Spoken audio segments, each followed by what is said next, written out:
We've seen enough tricks over these last three games. What treats can Boston College offer to get them bowling?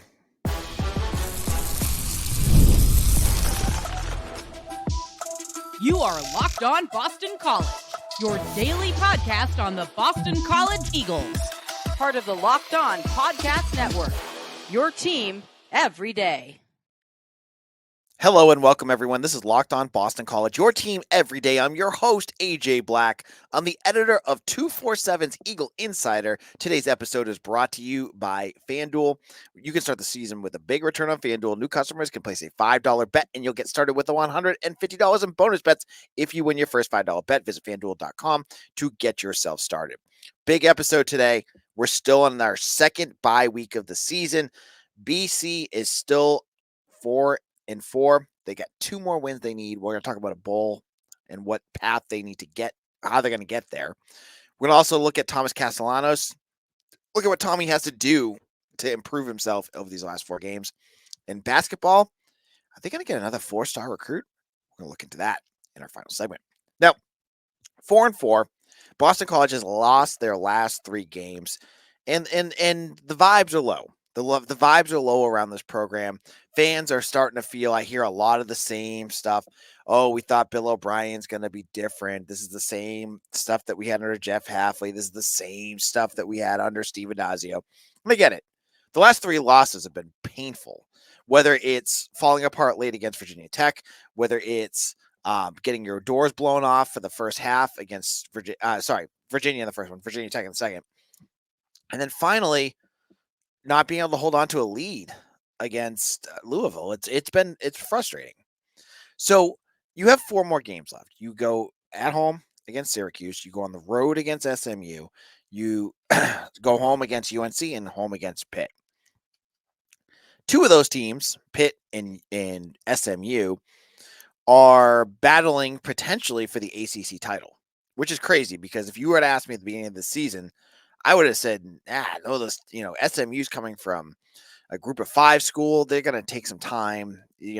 Let's be realistic here. Pitt, on the other hand, they won three games last year. Yes, I know they beat BC, but to have them turn around like they have, that's a tip of the cap to Pat Narduzzi. And then you have Syracuse. I know Kyle McCord threw about 400 interceptions against Pitt last week, but they've been playing well. And UNC, heck, they just beat Virginia, who beat you. So you have four games. Can you win two of them? Three of these games are at home. That's a major plus for Boston College. Yes, I know they just lost against Louisville at home, but home is a different ball game for this program. They had been undefeated at home before this, so getting those games at home is going to be big. I look at the Syracuse game as the game of the year. I look at this as a must win for Boston College if they're going to go bowling. And that's a tall ask because I think Syracuse is definitely showing that they're a better team than maybe me has given them credit for. So you're going to get them at home next Saturday. We don't know what the timing of this yet is because ACC is terrible and they haven't released any of the timings yet until Sunday.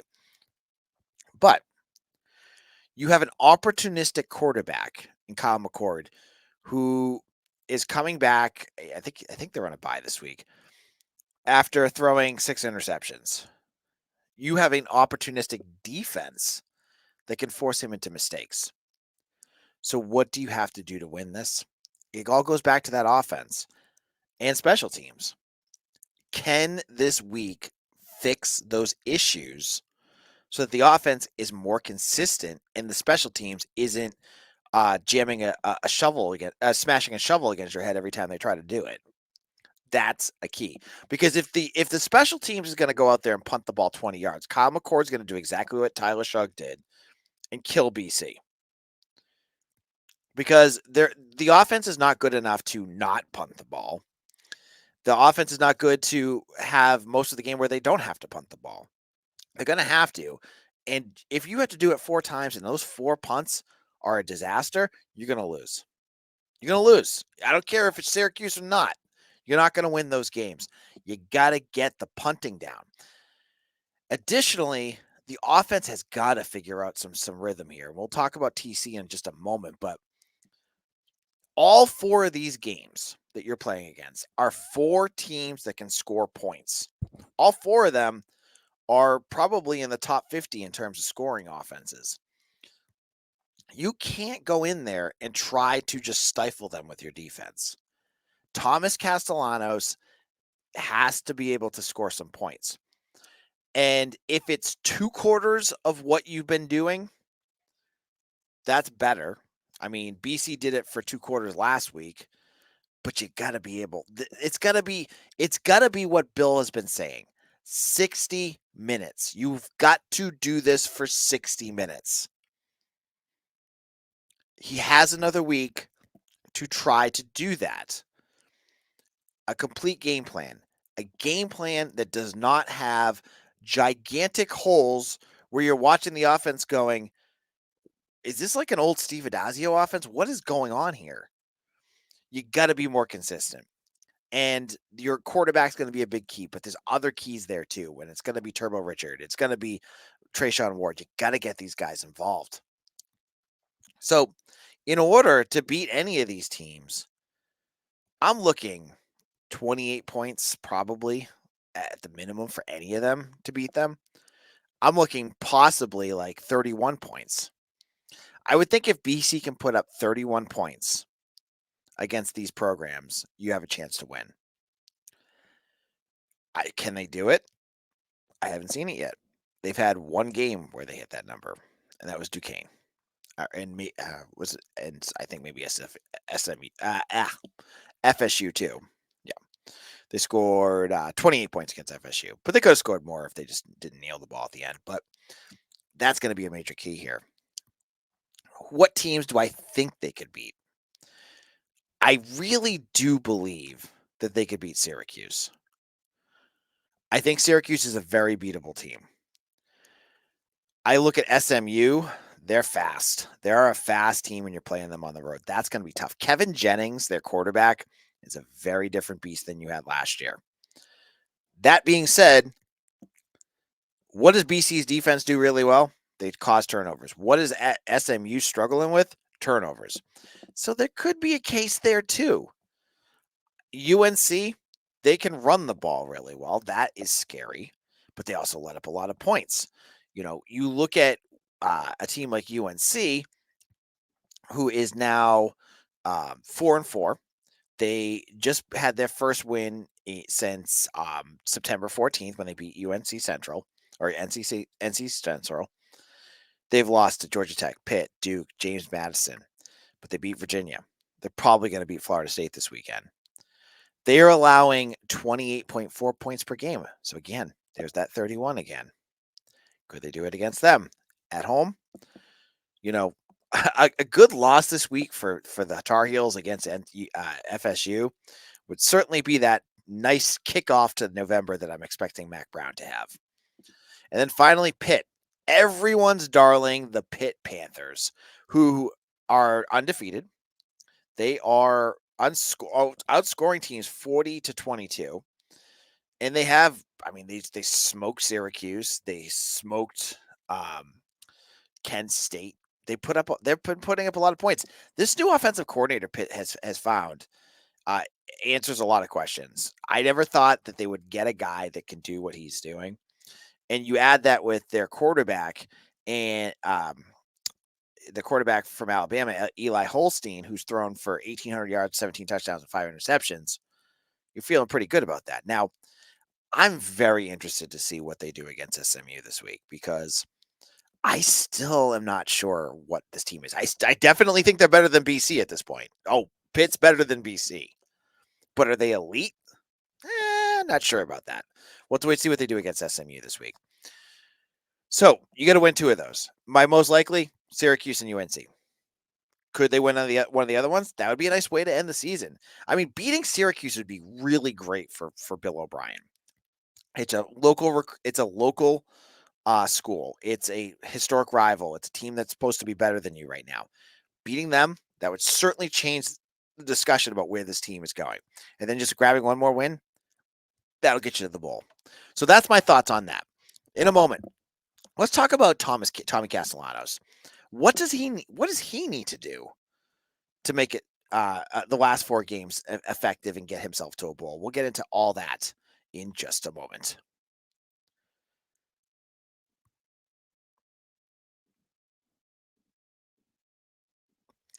Our friends over at 5 Hour Energy know that being a passionate football fan isn't just a hobby, it's a way of life. It takes a lot of energy to power through all day tailgates, touchdown celebrations, or an agonizing second overtime, which is why they've created the Stan the Fan 5 Hour Energy Shot with a special flavor called Fan Fuel. The energy shot made for super fans like us, fans who are first in the parking lot and who are last to leave. We see you. You know, these football games, they're long. You get yourself out there on, right outside Alumni Stadium, you're tailgating, you have a couple, couple beverages and you need that energy to make it to the end. That's what 5 Hour Energy is all about. And 5 Hour Energy knows that no matter what team you root for, being a fan requires heart, soul, and a whole lot of energy.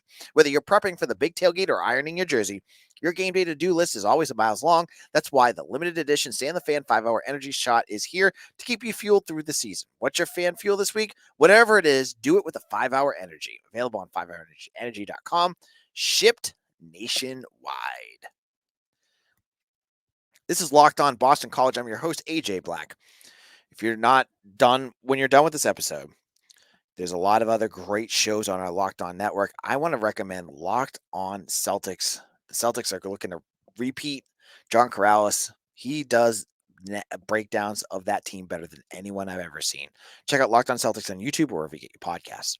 Now, Tommy Castellanos has become a polarizing figure for Boston College fans, and for good reason. He has not been consistent this year. While he has thrown far fewer interceptions, last year he threw 14. Right now, with 4 games left, he's only thrown 4. He's had large blocks of games where he is just completely ineffective. Against Louisville, his passing was just not good. He went 13 for 28 with 3 touchdowns. All of his success came in that first half, and then he just kind of fell apart and it kind of got worse. I mean, he had that touchdown pass in the third quarter, but after that, it was painful watching him. I want to start this off by saying the belief of the Locked On Boston College podcast is that Grayson James is not going to be an improvement. And in fact, if you start him, he's going to be a major hindrance to what this team needs to do, because I don't think the offensive line is good enough to keep him on his feet. And the things that mask a lot of issues with this offense, as weird it is, Tommy Castellanos can mask that enough than if you put James out there. So I think TC has to be the quarterback for the last 4 weeks. That's not a surprise if you've listened to this podcast. I think he still has an explosiveness in him. We just haven't seen it yet. So this is a challenge to Will Lawing on how he has another week to figure out how to unleash some of this explosiveness. We've gone over ad nauseum the fact that they have trained TC to be more of a pocket quarterback, and I hate it. I hate it because he is a fine pocket quarterback, but what makes him special is his ability to run the football. And staying in the pocket has made his explosiveness that much less effective. And when you don't have him being explosive, that hinders this offense. I don't know why you would take that away from him.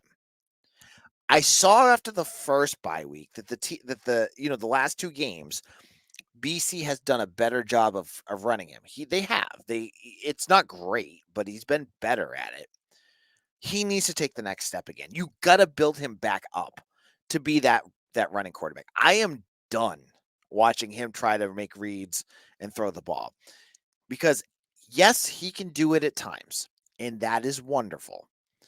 But other times, it just makes this offense grind to a halt, because whether it's the designs of the plays or his arm or his accuracy, whatever it is, it's making this offense not the way it was last year. Last year's offense had an identity. Whether you liked it or not, it was a power running offense with some option and a lot of explosiveness from Tommy Castellanos. That's all gone. I have not seen a lick of that. And I want to say right off the bat that the offensive line is part of that problem. So you can't just magically fix it. But I would kill to have that back at this point. If BC could do what they did last year, I think they would have beaten Louisville last year. I think they probably would have beaten Virginia, but they're not. And part of it is they can't because the line is not as good. But for these last 4 games, they've got to make it simpler for Castellanos. They've got to let him be Tommy Castellanos. And Tommy Castellanos is not a pocket quarterback. He's just not. He's not a stand in the pocket quarterback. He's been doing that okay, but it's not working and it's not beating ACC teams. It's not a Power 5 either if you want to add Missouri in there. You got to they have to see this and go, you know what? We need to get pieces of what TC did last year and get that back on this offense. Because right now, there's games where he's, if he saw what he's been able to do and been able to get those yards, we'd be talking differently here. But he's not seeing it because he's trying to find those extra reads, and those extra 2 reads, those are just seconds. It feels like he, and I know Mitch Wolf of Eagle Insider has been on here saying that he's had all that time when he's in the pocket, but all that time also allows, defenders to get to him and to make his legs less effective. So my hope is that Will Lawing this week off has built on reintegrating what made him effective last year. They did it. I'm telling you, that first bye, it was clear that when he came back, there was more designed runs and things with his legs. They need to get even more purposeful with that. I almost want to see, a clock in his head, basically, where he makes a read, 1, 2, boom, go. That's what he did a lot last year, and that's what made him good. And if he throws an interception or 2, who cares? At this point, who cares? Because the punting is so bad, it's basically like an interception anyways. Let's let him try to move the ball with his legs again. Let's let him make some throws, but they got to be out there quick. Boom, boom.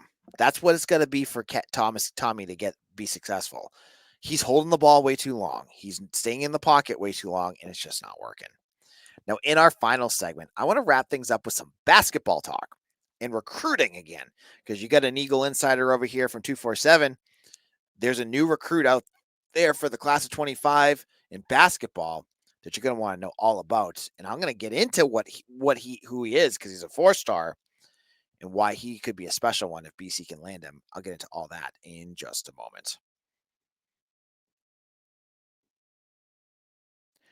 College football and the NFL are going hard right now, and get ready to tackle that NFL action with FanDuel, America's #1 sportsbook. Because right now, new customers can bet $5 to get $100 and $150 in bonus bets if you win. The FanDuel Sportsbook app gives you everything you need to place live bets on the NFL all in one place.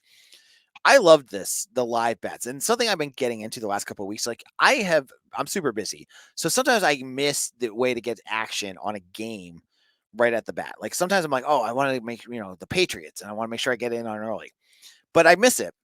But then they constantly update the live odds, so you could see like it's starting off with like a 7.5 point spread, but they score a touchdown, it bumps up or down. And those are fun. That's a different way of looking at things, and they have it for a ton of things on FanDuel. So when you get a hunch in the middle of the game, you can check out the latest stats, view live play-by-play, and so much more on the same page where you place your bets. Just visit FanDuel.com to join today. You'll get started with $150 in bonus bets if you win your first $5 bet. That's FanDuel.com. Never waste a hunch and make every moment more with FanDuel, an official sportsbook partner of the NFL. Wrapping things up here on Locked On Boston College. I'm your host, AJ Black, and thank you all who have made Locked On Boston College your first listen. If you have not done so already, hit that like and subscribe button. Make sure we are your first listen every morning. We're a 5 shows a week podcast, sometimes 6 when there's a game on a Saturday. And you want to make sure you get all those episodes delivered directly to you for free on your YouTube or wherever you get your podcasts. Now, Boston College basketball has put together quite a good class for the class of 2025. They're 29th in the country, with additions of Akbar Wahid, Jack Bailey, and Caleb Sturger. A 4-star in Wahid and a couple high 3-stars. There's another 4-star that could be on the horizon for the Eagles, as Boston College made the top 4 for 4-star guard/forward Isaiah Sealy of Arkansas. He's from Springdale, Arkansas. And now you may ask yourself, AJ, why is Boston College in the Final Four from a recruit from Arkansas? Well, hey, we have in football recruits from Oklahoma. Let's just do it in basketball from Arkansas. Well, BC is in that Final Four because Steve Smith, one of their new assistants, the one from Florida State, has good connections out there. And I believe he knows Isaiah Sealy pretty well. Now, this 6'7", 195 pound forward is also looking at Ole Miss, Arkansas, and Cal. Quite the eclectic mix. You got Cal and BC, both ACC schools, both good academics. You got Ole Miss, which is not an academic school. And you got the local team with John Calipari in Arkansas. Now, he was offered by Boston College just a week ago. This is a new offer for BC, but clearly, if he's already making BC one of his finalists when he had other offers like Louisville, Mississippi State, Oklahoma, and many others, this is a big deal. Now, he's a top 100 recruit. He's the number 13 small forward and number 54 overall on 247. This would be monster for Boston College. Now, I'm not sure where they're at with him. Obviously, it's going to be quite the pull to get him out of Arkansas away from Cal. Calipari, not Cal, the school, because they got Cal too. But the fact that BC just offered him a week ago and they're still in it, that says a lot. This is a good scorer from what all the scouting reports I've read. You land him, you're talking BC going into this early signing period, which is coming up in a couple weeks. They could be looking at a top 25 class. That is the power of the new Hogue Pavilion, the new practice facility, and the new balance deal. They're starting to get a little bit of traction on the recruiting trail. Now, we've had this talk with many basketball recruits. You talk about TJ Power and some of these other kids that, 4 stars, and they're looking and BC's in their finalists. As I've always said, being the bridesmaid doesn't matter. You got to be the bride here, and you got to win this. So if BC can win this battle, that's a big deal. If they don't, who cares? Like, it's not a good thing. I mean, like, being a finalist for a 4-star, it's like just basically getting your hopes up and then losing out on him. You got to win this one. So I'm very excited to see what this is going to look like. Now, in terms of scholarships, remember basketball's now, like all these sports, they are allowed to have more scholarship athletes. So they could take a bigger class. That's why they're taking 4 guys here. A forward would be big because Sturger and Wahid are both guards, and Bailey is a center. So this would be a nice developmental kind of guy that you can bring in. Actually, not even developmental, a guy you could probably play right off the bat. So this would be a big one for Earl Grant. We'll have to wait to see if he can do it. And it sounds like he has not made a date yet. We'll have to wait and see. But this is an interesting one. Is Isaiah Sealy. This is the recruit you're going to be looking for.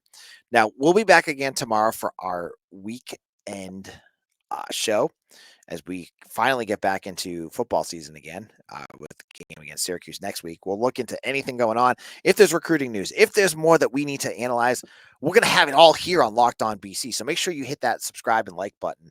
And make sure you tell your friends about Locked On Boston College, because we're the only daily Boston College podcast out there. If you want to get your BC news, we want to be the place you go to. So make sure you do that. And follow me on Twitter at AJBlack247.